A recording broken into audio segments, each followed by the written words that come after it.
밤새 눈이 한가득 내린 삿포로. 호텔 전경은 별거 없지만 날씨 확인하기 좋았어요. 와, 되게 일본 느낌 난다. 어제 밤에 사실 조금 정신이 없었어. 어제 충격이 아직 가시지 않았나 봅니다. 우리 너무 식당을 빠꾸를 많이 당해서 마음이 많이 아팠지. 살면서 그렇게 많이 거절당한 날이 있을까? 없어. 뭐? 치킨. stan포드 여기잖아. 횡령도 여기잖아. 아, 핸드폰도 여기야? 저기에 신호등이 있어서 저기 있는 줄 그래도 알았지. 안전해. 원래 아, 그렇지. 우리나라 우회전 사고의 가장 큰 이유가 그거잖아. 횡단보도랑 우회전선이랑 딱 있어가지고 이렇게 돌고 나서 차가 들어갈 공간이 있어야 안 위험한데 우리나라는 이게 저기가 있으면은 돌면서 부딪히는 거야. 그치. 못 보고. 이런 건 참 얘네가 잘해놨단 말이야. 그래서 우리나라도 그거 막 개정한다 막 하는데 안 하고 있잖아. 왜냐면 그럼 횡단보도 다시 다 깔아야 되거든. 다 깔아야지. 완전 돈이지. 우리나라와 다른 점을 발견하는 건 역시 여행의 재미 아니겠어요? 저희는 이런 대화를 즐긴답니다. 영상 소스가 많이 생기고 있는데 기분이 어떠신가요? 너무 좋습니다. 야, 좋아요. 와, 니조시장 가서 맛있는 카이센동을 먹을 거예요. 호텔에서 니조시장까지 걸어가며 삿포로의 밝을 때 모습을 만끽했습니다. 니조시장이 도착했는데 벌써 사람이 많았어요. 뭐야, 여기 줄 서 있는데 벌써? 여기도 맛집인가봐요. 어제의 사태가 반복될까봐 불길한 예감이 들었습니다. 그래서 일단 구경은 둘째치고 동생이 추천해준 카이센동 맛집을 먼저 가보기로 했어요. 와, 이렇게 들어가면 나을 것 같은데? 여기 약간 길인 것 같고. 가는 길에 잠깐 시장 내부를 볼 수 있었는데 줄 서 있는 계집도 있고 여기 줄 서 있네. 여기 유명한가봐요. 카이센동 집도 있고 해산물만 따로 소량 구매할 수 있는 곳도 있었어요. 그리고 여동생이 추천해준 식당에 도착했는데 여기가 다이치 카이센 마루라는 곳인데 니조시장에서 제일 유명한 곳이고 테이블이 2개밖에 없어서 세상에 이미 줄이 길었습니다. 거기다 번호표나 모바일 알림을 주는 곳이 아니라 정말 몸으로 기다려야 되는 곳이라 추운 날씨에 고민이 되더라고요. 여기 맞은편에 바로 오이소라는 곳도 있는데 이쪽도 대기가 지금 엄청 긴 상황입니다. 그래서 일단 맞은편 오이소라는 식당에 대기표를 받고 기다리는 동안 시장을 좀 구경하기로 했습니다. 여기 시장 근처로 가서 맛있는 꼬치를 먹으려고 해요. 너무 배고파서 아까 오는 길에 봤던 꼬치집을 먼저 들렸어요.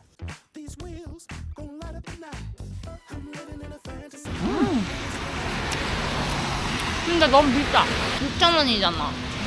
근데 한 알에 3,000원인 거야? 좀 비싸다. 맛은 있어.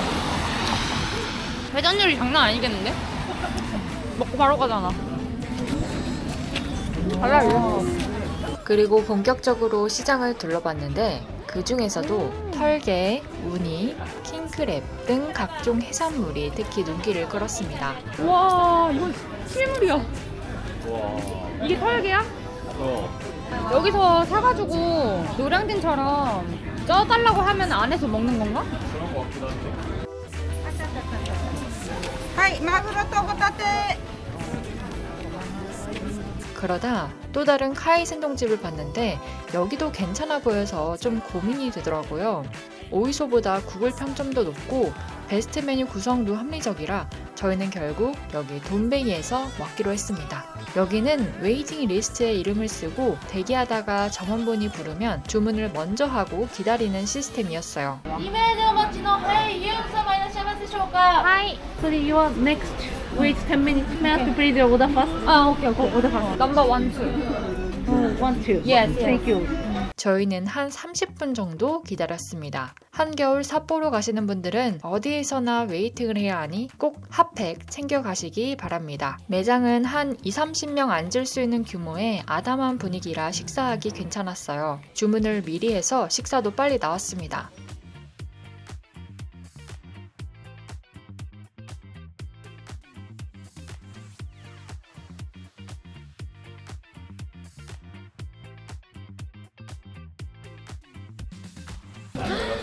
먹겠습니다. 배고파. 아침을 먹으려고 오전 10시에 나왔는데 걷고 기다리고 구경하다가 12시가 다 돼서 사실상 점심 식사가 되었습니다. 근데 어쨌든 밑에 밥이 있는 건데 숟가락을 안 주네? 자, 연어부터 시작을 해보겠어.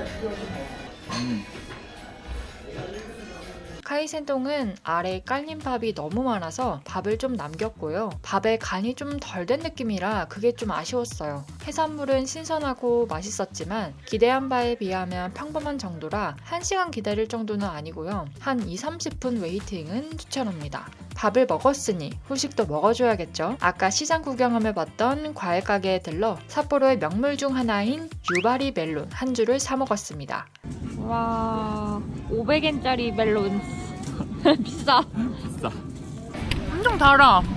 가격은 한 줄에 500엔으로 비싼 편이었지만 그냥 사 먹었어요. 순간 명동과 광장시장을 찾아가는 한국에 온 외국인 관광객들의 심정이 이해가 가더라고요. 맛있네. 근데 우리가 관광객이라 비싸게 먹게 되잖아. 난 광장시장에 명동 가는 외국인들의 기분 날 것 같아. 근데 여기 정말 이 돈이 아깝지 않게 과즙도 풍부하고 너무 맛있었습니다.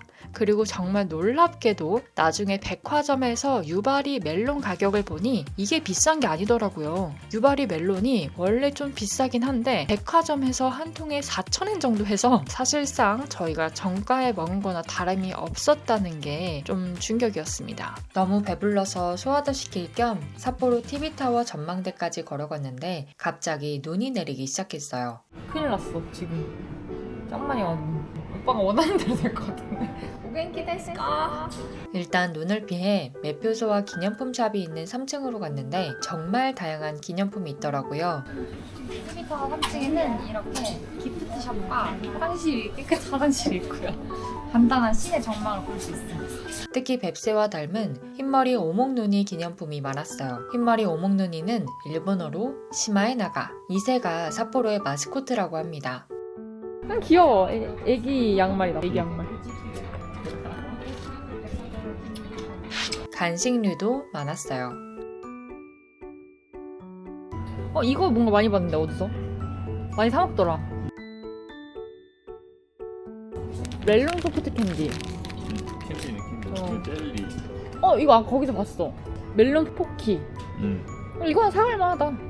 전망대로 올라가면 삿포로 시내를 한눈에 볼 수 있지만 솔직히 삿포로는 스카이라인이 매력적인 도시는 아니라서 전망대는 안 올라가고 내려왔습니다. 내려와 보니 눈이 더 많이 오더라고요. 눈이 진짜 많이 와. 갑자기 오. 얼굴에 눈을 막고 있어. 와, 눈 내린다. 와우. 이것이 삿포로지. Yes, this is Sapporo. 이런 트리 앞에 사진 하나 찍을까? 그래. 오도리 공원 한가운데 설치되어 있는 크리스마스 트리에서도 사진 한 방 찍고 공원을 둘러봤는데 곧 크리스마스 시즌이라고 크리스마스 마켓이 열렸더라고요. 여기가 오도리 공원이야. 다양한 음식과 기념품을 판매하고 있었는데 일본 음식, 일본 기념품보다는 독일 또는 러시아에서 만든 기념품, 중국산 기념품 등이 더 많아서 아이 쇼핑만 했습니다. 일본에서 만든 건 별로 없었어요. 그리고 나선 눈이 정말 너무너무 많이 와서 일단 어디든 들어가자는 생각에 가까운 카페를 찾아 들어갔습니다.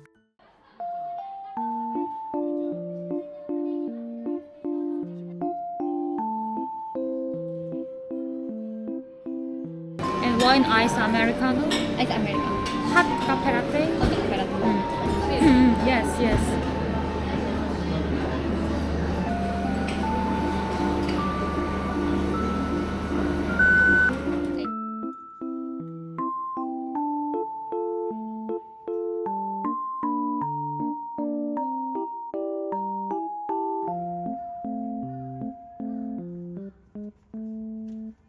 눈이 진짜 많이 온다.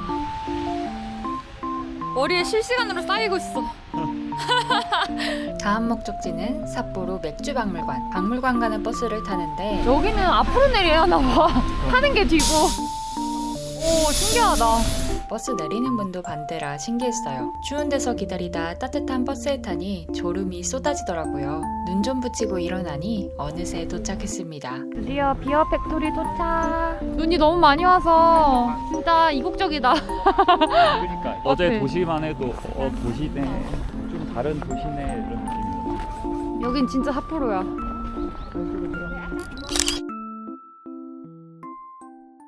와. 와. 오빠 눈이 코로 들어가. 와, 안 와봐? 한국말이 들리네? 그치? 보여주세요. 우리도 일행인 척. 진짜 크다. 와. 이걸로 술을 만드는 거야? 상상 이상인데? 와. 이게 아주 2층을 차지하고 있네. 너무 커가지고.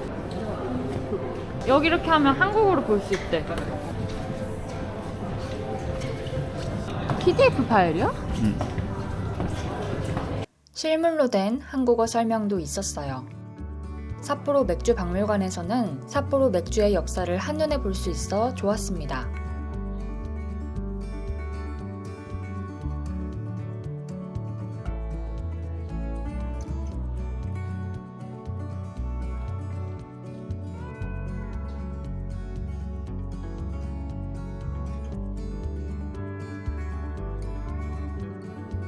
다 왜 이렇게 야하게 입고 있는 거야?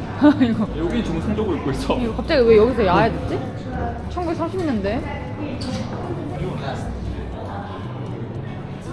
이거 약간 김국진 생각나.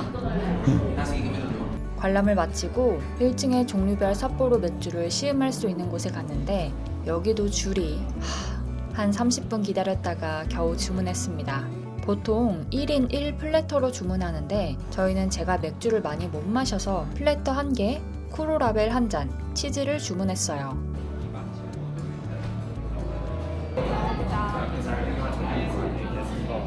여기 예쁘다. 삿포로 비어 뮤지엄 이렇게 있어. 제가 마셨던 쿠로라벨은 삿포로 클래식보다 좀 거칠었습니다. 이게 약간 어제 오빠가 캔맥으로 먹었던 거 있잖아. 그거랑 비슷해. 그치, 좀 거칠지. 치즈는 매우 고소하고 맛있었어요.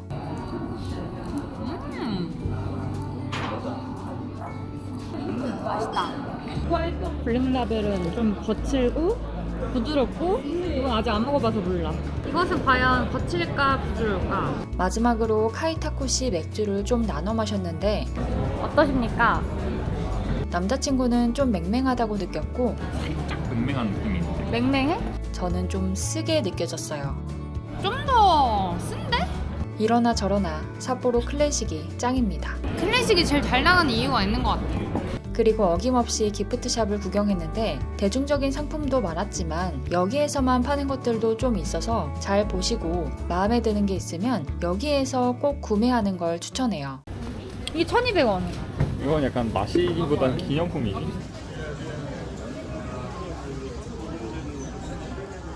평이 너무 좋아서 저희는 요거 2개 사기로 했습니다. 가자. 한바탕 눈이 내렸더니 아주 난리가 났네, 그치? 이것이 바로 삿포로다 이 말이야. 가자. 귀가 얼어버렸어. 지하철은 처음 타봐서 좀 설레는걸? 일단 잉글리쉬에서 바꿔. All fare information will be displayed in English. 여기 숫자가 가격이고 그럼 252개를 하면 되겠네. 2개 뽑았다. 가자.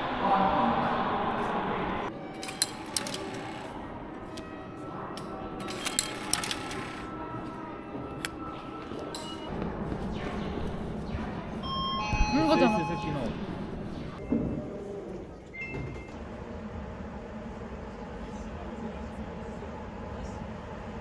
저녁엔 양고기구이 진기직간을 먹기로 했는데 어제 트라우마가 남아있던 저희는 생긴 지 얼마 안 돼 줄이 없을 것 같은 식당으로 오픈런 했습니다.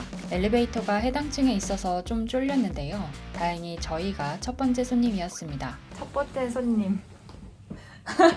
우리가 어제 너무 빠꾸를 많이 당해서 쫄렸지? 살짝. 방금 오셨나 봐. 그 6층이 어. 주인분들이셨던 것 같아. 일본에는 흡연 식당이 많은데 여기는 금연 식당이라 좋았어요. 한국어 메뉴판도 있어서 주문하기 편했습니다. 고기는 신선하고 맛있었지만 양이 그리 많지는 않았어요. 개인적으로 양고기 구이는 서울에서 먹었던 라무진이 아직까지 원탑이네요.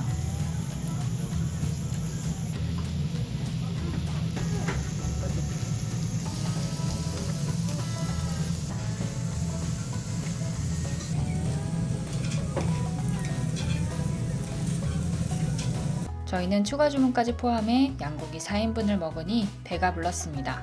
그리고 삿포로 시내를 좀 구경했어요. 그래도 오늘도 많긴 많다. 어제보단 적지만. 한국의 올리브영 같은 화장품 판매점을 보고 잠시 들렀는데 트와이스, 신세경 배우 등 한국인이 광고 모델이라 신기하더라고요. 지나가다 메가돈키호테도 보고 어떤 블로그에서 백화점 마감 시간에 할인식품 좀 맛있는 게 많다길래 백화점을 둘러보았지만 할인식품은 이미 다 나가서 선물 세트만 신나게 구경했습니다. 배가 좀 꺼져서 이제 디저트 가게를 찾고 있어요. 파르페와 팬케이크가 맛있다는 카페에 왔습니다. 좀 더 화려한 파르페도 먹어보고 싶었지만 홋카이도가 낙농업이 유명한 만큼 본연의 맛을 느껴보기 위해 우유 파르페와 티라미수 팬케이크를 주문했습니다.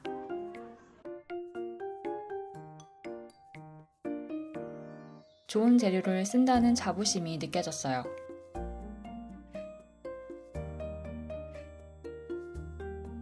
이후 소화도 시킬 겸 숙소까지 약 40분을 걸었는데요. 저희가 머문 호텔에서는 무료로 라면을 제공하여 이것까지 야식으로 배 터지게 먹고 호텔에서 중간 정산을 하고 잠들었습니다. 삿포로 여행 브이로그가 마무리되면 소요 예산, 추천 맛집 등 정보성 영상도 따로 정리해 업로드할 계획이니 구독, 좋아요 부탁드려요.